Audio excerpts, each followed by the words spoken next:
Brilliance Audio presents Endurance by J.A. Konrath. Performed by Christopher Lane. Maria unlocked the door to her room and was greeted by Abraham Lincoln.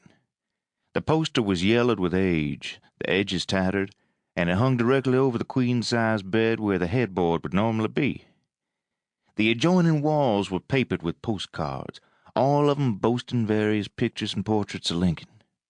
The single light in the room came from a floor lamp, the shade decorated with a collage of faded newspaper clippings, all featuring, big surprise, Lincoln. So that's why the crazy old proprietor called it the Lincoln bedroom. Maria pulled her suitcase in behind her, placed the room key on a scarred old dresser, and turned the deadbolt. The door, like the lock, was heavy, solid. As reassuring as that was, this room still gave her the creeps. In fact, everything about this bed and breakfast gave her the creeps, from its remote and impossible-to-find location to its run-down facade to its eccentric decorations and menagerie of odd odors. But Maria didn't have a choice. The hotel in town had overbooked, and this seemed to be the last room available in the entire state of West Virginia.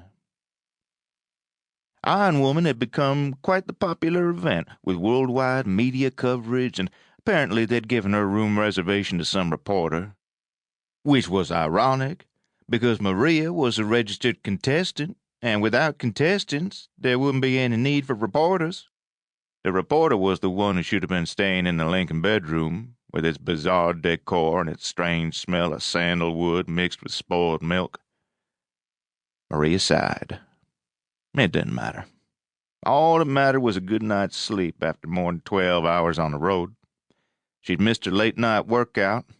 This inn didn't have an exercise room, so the best she could hope for was a 5-mile run in the morning before getting back to the event hotel, which assured her it would have a room available tomorrow.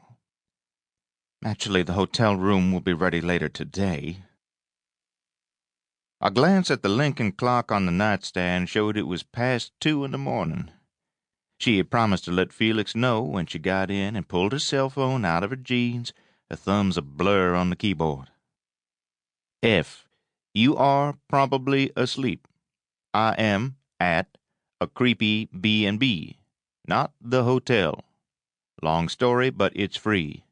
That equals more dollars to spend on our honeymoon. Happy Face, WTL 8R, TTFN, H2CUS, Love You -M.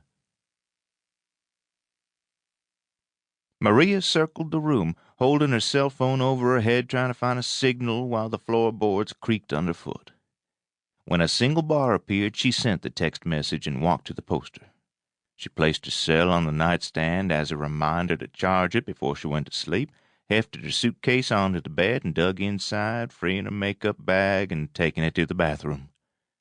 She flipped on the light switch and was rewarded with the sight of President Lincoln's face on the toilet seat cover. "I'll never look at a $5 bill the same again," she said, but her tone was without mirth. Rather than amusing, she was finding this whole Lincoln thing creepy. Maria shut the door behind her, more out of habit than modesty, lifted the lid, undid her jeans, and sat down, the cold seat raising goosebumps on her tan thighs. She yawned, big and wide, as the long day caught up with her. The bathroom, like the bedroom, was tiny.